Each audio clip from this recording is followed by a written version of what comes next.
Mrs. Harris never texted me. Not once in the 5 years I'd lived 2 houses down from her. She was the kind of neighbor who monitored the street through half-drawn curtains and reported overgrown lawns to the HOA. If a dog barked too long, she called it in. If music played after 10, she documented it. She did not text. So when my phone vibrated during a budget meeting in Portland and her name appeared on my screen, something inside me tightened before I even opened it. "Get home now. Sarah is screaming from the basement. Your mom's boyfriend, Tom, and his friends are laughing upstairs." I read it once, then again. The room around me kept moving. Slides flipped on the projector. Someone at the end of the table was talking about shipping costs and revised margins. I couldn't hear the words anymore. They sounded like static. Sarah, 14, too thin for her age, too quiet for a child who should have been loud. She still left the hallway light on at night. She still asked me, when I visited, if I could check under her bed, just in case. I stood up without excusing myself. I walked out of the conference room, down the hallway, into the stairwell where the noise dulled into a distant hum.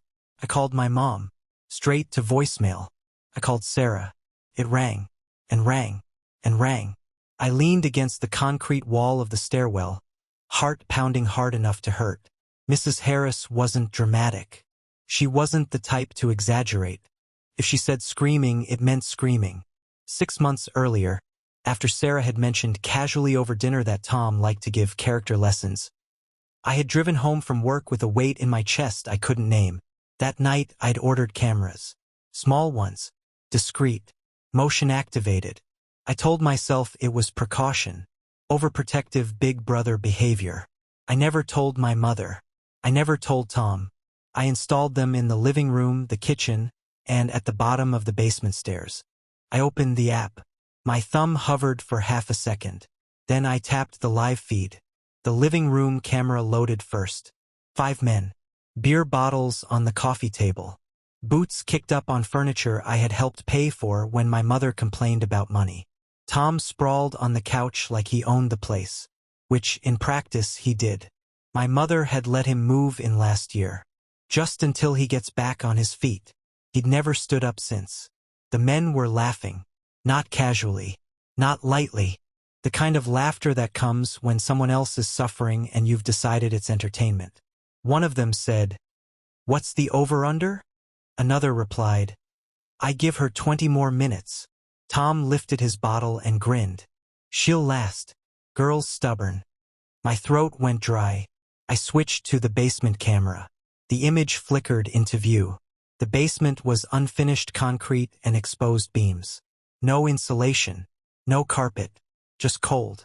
Sarah was on the floor near the far wall. No coat. No gloves. Just a thin hoodie and sweatpants. Her knees were pulled tight to her chest. Arms wrapped around them like she was trying to hold herself together. I checked the weather app with my free hand. 15 below. Outside, wind chill worse. Her lips were blue. Not slightly pale. Blue. She was shaking violently, her whole body jerking in small, uncontrollable spasms. Her teeth were chattering so hard I could see it even without audio. Her mouth was moving. At first I thought she was talking to someone. Then I realized she was counting. 87, 88, 89. She was trying to stay conscious. I switched back upstairs. Tom leaned forward, elbows on his knees. "It's a character lesson," he said loudly. "World's cold. Better she learn it now." One of the men laughed. "You're brutal." Tom shrugged. "Her dad ain't around. Somebody's gotta toughen her up." My chest felt hollow, like someone had scooped something vital out of me and left only air. Then my mother walked through the frame. She carried empty bottles toward the kitchen. She didn't look toward the basement door. She didn't argue. She didn't stop them. She didn't even hesitate. She just existed in the same house where her daughter was freezing. That's when the cold replaced everything else. No yelling. No panic. Just clarity. I opened my contacts and made the first call. "Alex, my cousin. State law enforcement." He picked up on the second ring. "You good?" "No," I said. My voice sounded distant to my own ears. I'm sending you a live feed. Basement. Now. He didn't ask questions. He knew my tone. I forwarded him direct access to the cameras. Shared credentials. Full archive. Everything. Jesus, he muttered after a few seconds. I could hear the shift in his breathing. Stay on the line. I switched the basement audio on. Sarah's voice came through faint and broken. 112. 113. Her breathing was ragged. Slow. Too slow. Alex's voice changed. Professional. Controlled. Local departments en route. Units are close. Don't hang up. Upstairs, one of the men stood and stretched. Think we should check on her? Tom waved him off. Nah, not yet. Builds resilience. Resilience. My hands stopped shaking. I walked out of the stairwell, past the receptionist who asked if everything was okay. I didn't answer. I got in my car. Started the engine. Alex was still on the line. First unit's 3 minutes out. 3 minutes. Sarah's counting faltered. 132. She was losing track. Sarah. I whispered to the phone even though she couldn't hear me. Stay awake. Stay awake. The police scanner chatter bled faintly through Alex's end of the call. Units approaching location. Upstairs, Tom raised his bottle again. 5 more minutes. I pulled onto the highway, accelerating harder than I should have. Portland disappeared behind me in a blur of concrete and taillights. On my phone screen, the front door of the house exploded inward. Officers flooded the living room. The laughter stopped instantly. Beer bottles shattered on the floor. Tom stood up, confusion turning to panic in less than a second. What the hell? He didn't finish. 2 officers forced him to the ground. Another group ran toward the basement door. I switched to that camera. The door flew open. Cold air rushed in from the stairwell. An officer reached Sarah first, dropping to his knees. Hey, I've got you. Her counting had stopped. Her eyes were half-lidded. They wrapped her in a thermal blanket and lifted her carefully. Upstairs, chaos. 2 of the men tried to run. They didn't make it far. My mother stood in the kitchen doorway, hands covering her mouth. Not screaming, not fighting, just watching. I drove. I didn't cry. I didn't scream. I just drove. Because something inside me had shifted permanently.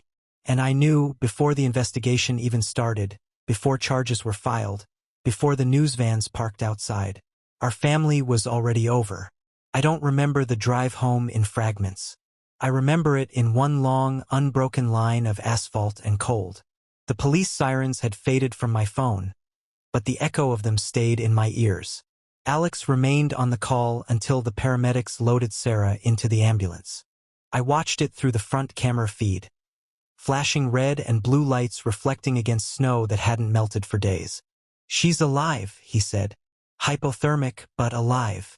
They got to her in time. In time. 2 words that felt both merciful and condemning. What about them? I asked. Tom's in cuffs. 2 others too. The rest bolted. Units are looking. And my mom. There was a pause. Not long. Just long enough. She's still inside. They're questioning her. Questioning. I tightened my grip on the steering wheel.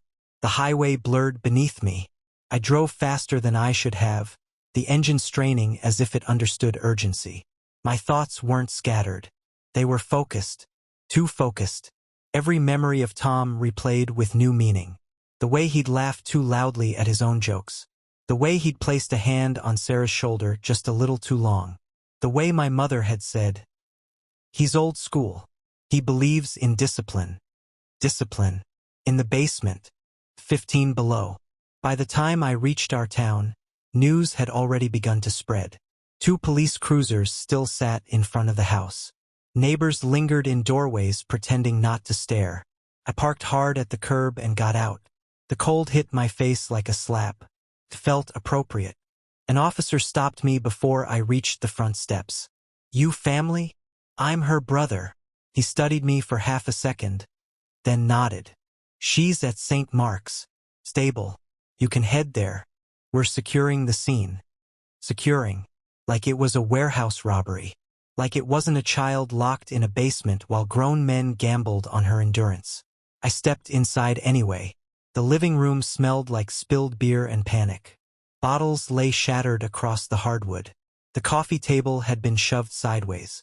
One of the cushions was ripped where someone had struggled. Tom had always bragged about being tough. He hadn't looked tough face down on the carpet. I walked toward the basement door. An officer blocked it gently. "We're documenting." I didn't argue. I didn't need to see it again. I had already seen enough. I left and drove to the hospital. The emergency room lights were harsh. Too bright. Too clean. The kind of brightness that exposes everything. Sarah was in a bed surrounded by machines that beeped steadily. A heated blanket cocooned her small frame, and 4 ran into her arm. Her lips were no longer blue, but pale. She looked smaller than 14. A nurse glanced at me. "You're her brother?" "Yes. She's conscious. Very weak. Don't overwhelm her." As if I would. I stepped to the bedside. Her eyes opened slowly when she heard my voice. "Hey!" I said softly. Her gaze focused. Recognition flickered. "You came," she whispered. 3 words. Simple. Accusing. "I'll always come," I said. Her hand twitched toward mine. I took it carefully. It was still cold. "They said it was a game," she murmured. I thought if I stayed quiet it would end faster." The room felt smaller. "You didn't do anything wrong," I said, forcing steadiness into my voice. "Nothing." She swallowed. "Mom didn't stop them." There it was. Not a question. A fact. I had no answer that wouldn't break something further. Instead I said, "You're safe now." Safe. A word that had already failed her once. She drifted back to sleep after a few minutes. The doctor came in and explained controlled rewarming, monitoring for complications, potential nerve damage. Clinical language. Detached. Necessary. When he left, I stepped into the hallway and called Alex again. "They found recordings on Tom's phone," he said quietly. "Not just tonight." My chest tightened. "How many times?" "We're still pulling data. But neighbors confirmed hearing screaming before. Cold nights. Cold nights. Plural. That meant repetition. That meant pattern. That meant my sister had been punished like this before. And no one stopped it. "Mom," I asked again. "She's being brought in. Child endangerment. Neglect." The words hit differently this time. Not as legal terms. As verdicts. I hung up and leaned against the hospital wall. For a moment, my legs felt weak. Not from fear. Not from shock. From realization. My mother hadn't been absent. She had been present. She had chosen silence. The next morning, the story broke locally. 4 men arrested after minor rescued from freezing basement. The article didn't mention bedding at first. That detail came later, when the footage was officially entered into evidence. Footage I had installed. Footage that became proof. By afternoon, Tom's face was on the news. By evening, so was my mother's. She called me from holding. "I didn't think they'd actually leave her that long," she said immediately, voice trembling. "I thought it was just to scare her. To scare her." "She was blue," I replied. Silence. "I didn't know it was that cold," she whispered. "It was winter. I was in the kitchen," she continued quickly. "They were just joking. You know how men are." Yes, I knew exactly how those men were. "I'm filing for guardianship," I said. She went quiet. "You can't take her from me." "I already did." The line went dead.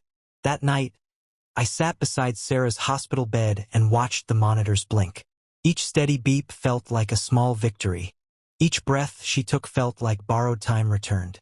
The investigation moved fast after that. The footage showed everything. Tom's voice, the bets, the laughter, my mother walking past the basement door without stopping. 5 men placing wagers on how long a 14-year-old girl would last in sub-zero conditions. The prosecutor called it deliberate cruelty. I called it betrayal. Neighbors came forward. They described hearing screams on previous nights. Laughter. Doors slamming. No one had called before. Until Mrs. Harris. One text message. That was the difference between recovery and a funeral. Sarah was discharged after 4 days. She didn't want to go back to the house. She didn't have to. I brought her to my apartment. She slept in my guest room with the door open. The hallway light on. The thermostat turned higher than I liked. I didn't complain. At night, I'd wake to the sound of her moving, sometimes whispering numbers in her sleep, counting, as if still in that basement. The charges stacked up quickly. Abuse, unlawful confinement, reckless endangerment, neglect. The court issued a restraining order barring Tom from any contact with Sarah. My mother temporarily lost custody. Temporarily, a word that suggested possibility. I wasn't interested in possibility. I was interested in permanence. Therapy began the following week. Sarah barely spoke during the first session. She kept her hands folded in her lap and stared at the carpet. But she went. Every week. I attended some sessions too. Not because I had to, because she asked. "Will you sit in the waiting room?" she said once. Yes. She nodded like that was enough. At night, when the apartment was quiet, I thought about that basement, about the laughter upstairs, about my mother's silence. And I understood something with brutal clarity. When a child is in danger, hesitation is complicity. Waiting is permission. Silence is participation. I didn't hesitate, and because I didn't, she lived. The house sat empty for weeks. Police tape stretched across the front door like a scar that refused to close. Snow gathered along the porch steps, untouched, undisturbed. The neighbors who once pretended not to notice now stared openly when they drove past. I didn't go back inside. I didn't need to. Everything that mattered had already been removed. Sarah in an ambulance, Tom in handcuffs, my mother in the back of a patrol car, and whatever illusion of family we had left. Sarah moved through my apartment like someone walking across thin ice. Careful, quiet, always listening for cracks. She kept the thermostat at 75. I let her. She slept with 2 blankets even when the heat hummed steadily through the vents. Some nights I heard her wake abruptly, her breath sharp and fast. Once, I stepped into the hallway and saw her standing there, eyes wide, disoriented. "It's warm," I told her softly. She nodded but didn't answer. Therapy began twice a week. The first few sessions were nearly silent. The therapist, Dr. Reynolds, spoke gently, asking simple questions. Sarah answered with shrugs. But she went. That mattered. The investigation deepened. Digital forensics pulled months of footage from my cameras. More than I realized they had stored. Clips of shouting, doors slamming, Tom's voice raised in what he called discipline. They also recovered files from Tom's phone. Videos, short clips labeled with dates. Cold nights. Sarah on the basement stairs. Sarah crying. Sarah begging. I didn't watch all of them. I watched enough. The bedding wasn't a one-time joke. It was routine. 5 men. Sometimes 3. Sometimes just Tom and one other. Beer. Laughter. Wagers. How long tonight? She made it 35 last time. She's tougher than she looks. Tougher than she looks. They turned endurance into entertainment. The prosecutor used the phrase, pattern of deliberate cruelty. I used the word systematic. My mother's defense attorney argued she was intimidated, that Tom was controlling, that she feared him. Fear doesn't explain silence. Fear doesn't explain carrying empty bottles while your daughter freezes below your feet. When I visited her in County Holding, she looked smaller, paler, less certain. I didn't think it would go that far, she said again. You thought it would stop before hypothermia? I asked. Tears filled her eyes. He said it would make her stronger. She's 14. She's stubborn, she whispered, as if stubbornness justified suffering. That's when something inside me closed permanently. I realized she wasn't confused. She believed in it. Maybe not the bedding, maybe not the cruelty, but the lesson. And that was enough. I filed the guardianship paperwork the next morning.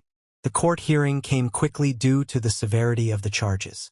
I stood in a small, sterile courtroom while Sarah sat beside me, hands folded tightly in her lap.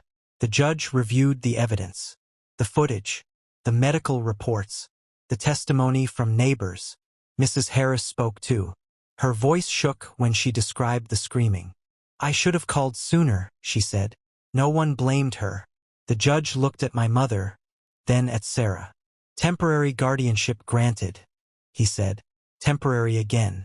But this time it leaned in our favor. Tom's arraignment was less complicated. Bail denied. Charges stacked high enough to bury him. Abuse, unlawful confinement, reckless endangerment, conspiracy. The betting elevated it. Proved intent. The others who ran were picked up within 48 hours. One tried to leave the state. Another claimed it was a misunderstanding. It wasn't. The footage didn't misunderstand. News vans parked outside the courthouse on the first day of formal proceedings. The case had escalated beyond local interest. The phrase basement betting ring appeared in headlines. I hated that phrase. It made it sound organized. Like a club. It wasn't a ring. It was cruelty disguised as humor. Sarah didn't watch the news. I made sure of it. School was harder. Whispers followed her down hallways. Teenagers can be vicious without meaning to be. Some looked at her with pity. Others with morbid curiosity. She transferred districts within a month. Clean start. Or as clean as trauma allows. Dr. Reynolds introduced the word trauma slowly. Carefully. Sarah didn't like it at first. I'm not broken, she said once. You're not, the therapist replied. But you were hurt. Hurt felt smaller. Manageable. We focused on routines. Dinner at 6. Homework at the kitchen table. Lights out by 10. Predictability built safety. Some nights, she'd ask, do you think they'll get out? No, I'd answer. And I meant it. The trial date was set for early spring. By then, the snow had melted. But the cold lingered. In memory, in transcripts, in evidence folders stacked neatly on the prosecutor's desk. I testified first. I described the text, the drive, the footage. I played the clip where Tom said, "Place your bets." The courtroom was silent except for the faint sound of his recorded laughter. I watched the jurors' faces. No one smiled. My mother testified next. She cried. She said she never meant for it to go so far. She said she thought it was harmless. The prosecutor asked one question that cut through everything. Did you ever open the basement door? She hesitated. No, that was the moment. Not the betting. Not the laughter. The door. Closed. By choice. Tom's defense tried to argue cultural differences in discipline. The prosecutor countered with medical data. 15 below. Wind chill lower. Core body temperature dropping. Hypothermia sets in fast. Especially in minors. This wasn't discipline. It was risk. Calculated. Repeated. Sarah didn't have to testify. The footage spared her that. When the verdict came, it came quickly. Guilty. On all major counts. Tom stared forward as the words were read. No apology. No visible regret. Just irritation. Like he'd lost a bet. The others received varying sentences based on involvement. Some took plea deals. Some didn't. My mother received probation, mandatory counseling, and continued suspension of custody pending further review. I didn't fight for her punishment. I fought for Sarah's protection. Permanent guardianship proceedings began soon after. By summer, it was finalized. Not temporary, not conditional, permanent. The day the paperwork cleared, Sarah stood in the kitchen holding the document like it was fragile. So I stay? She asked. Yes. For good. For good. She nodded slowly. That night, she didn't count in her sleep. Months passed. Healing wasn't dramatic. It was quiet. Incremental. She joined a school art club. She started laughing again. Not often, but enough. Sometimes, I'd catch myself watching her from the doorway, making sure she was warm, making sure she was breathing steady, making sure no door was closed without reason. Hypervigilance, the therapist called it. I called it insurance. The house down the street eventually sold. New family, new paint, fresh curtains. I never stepped inside again. I didn't need closure. I needed distance. People asked if I regretted exposing everything, if I wished I'd handled it privately. No. When a child is in danger, privacy is a luxury you forfeit. You act, even if it fractures blood, even if it puts your own mother in cuffs, even if the truth burns down the structure you grew up inside. Because the alternative is silence. And I saw what silence does. It freezes. It isolates. Counts seconds in the dark. I made 2 calls that day. One to law enforcement. One to fate. Only one of them answered in time. And because of that, she's still here. People think the worst part is the night it happens. It isn't. The worst part comes later. When everything is quiet.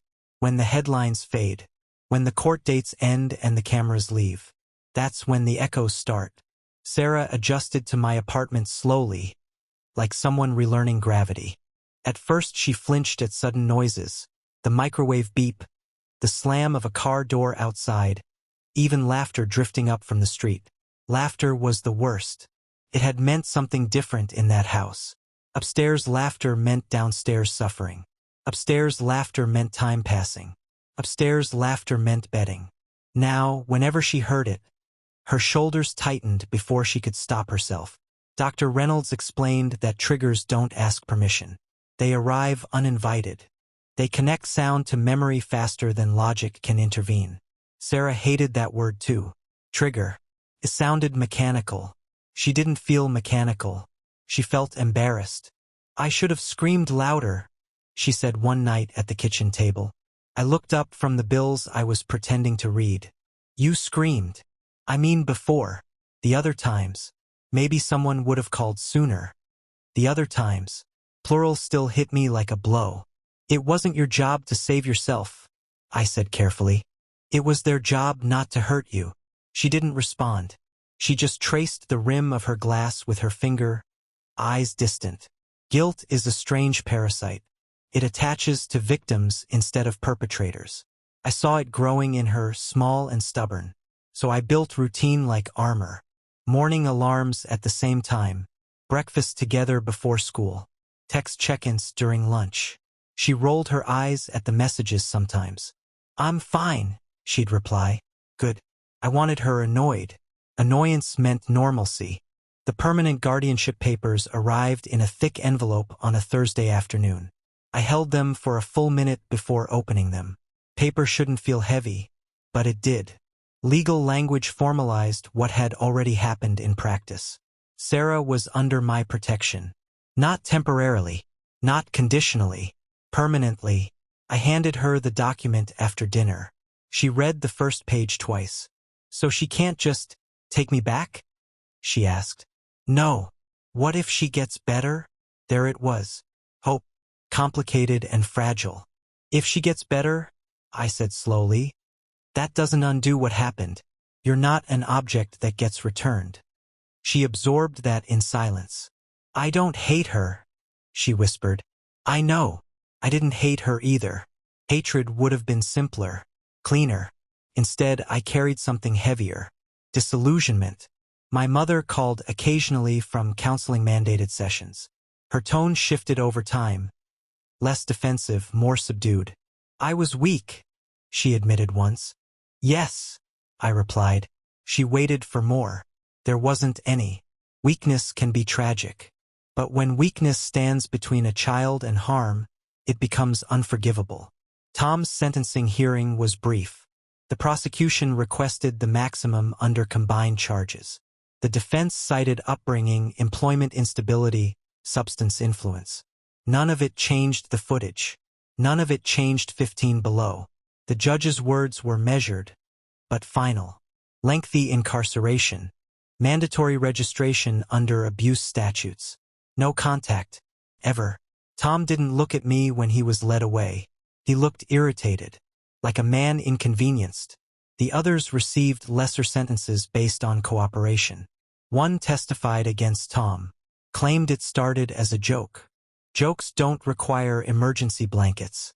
Jokes don't turn lips blue. Sarah never attended the hearings. She didn't need to see him in a suit pretending to be misunderstood. Healing continued in uneven waves. Some weeks were quiet. Other weeks, something small would fracture her composure. A winter weather alert on the phone, a basement scene in a movie trailer, even the smell of damp concrete after rain. Once, during a school fire drill, she froze in place when instructed to line up near the stairwell. Her teacher called me. I left work without explanation.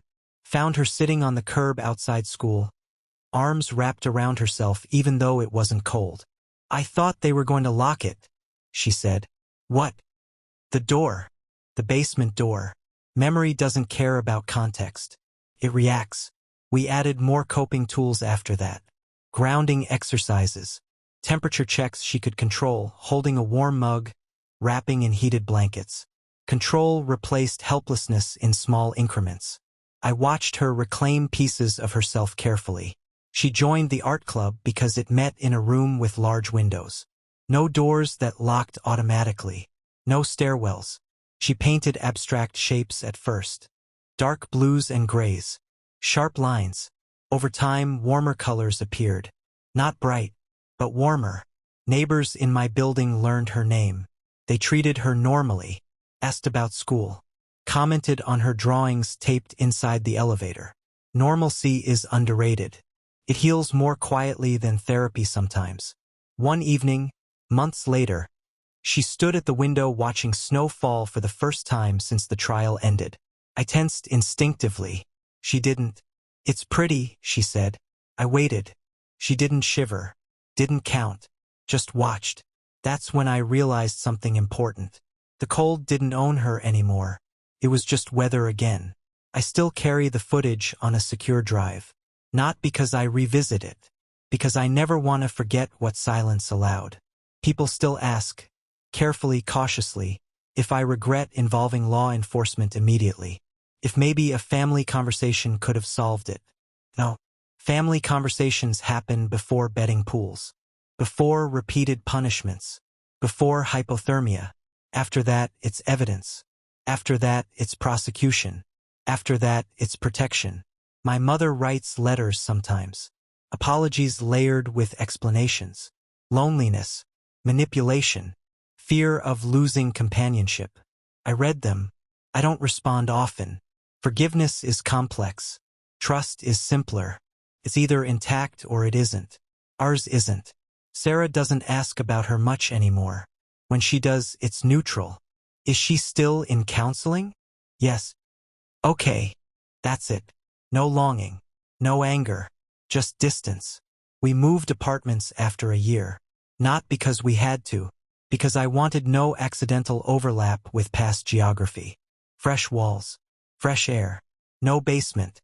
When signing the new lease, Sarah smiled faintly at one clause. Unit located on 3rd floor. No ground-level concrete beneath us. No stairs leading down into darkness. Just upward. Sometimes I think about Mrs. Harris. About one text message sent at the right time. I thanked her in person once. She cried. Said she'd hesitated before sending it. Didn't want to overreact. Overreaction saves lives sometimes. Hesitation buries them. The night I installed those cameras, I questioned my paranoia. Now I call it instinct. The day I opened that app in a stairwell 2 hours away, I could have chosen disbelief. I didn't. I chose verification, action, intervention. And because I did, Sarah breathes warm air in a 3rd-floor apartment instead of existing as a cautionary headline. The damage didn't vanish. Trauma doesn't evaporate with verdicts. But safety replaced danger. Stability replaced unpredictability. And that matters. Sometimes she still counts, not from fear, but when baking cookies, measuring time in the oven. 10 minutes, she'll say, setting a timer. Normal counting. Domestic counting. Safe counting. I listen from the living room and let the sound settle in. Numbers don't scare me anymore. Silence does. So I never ignore it. Not again.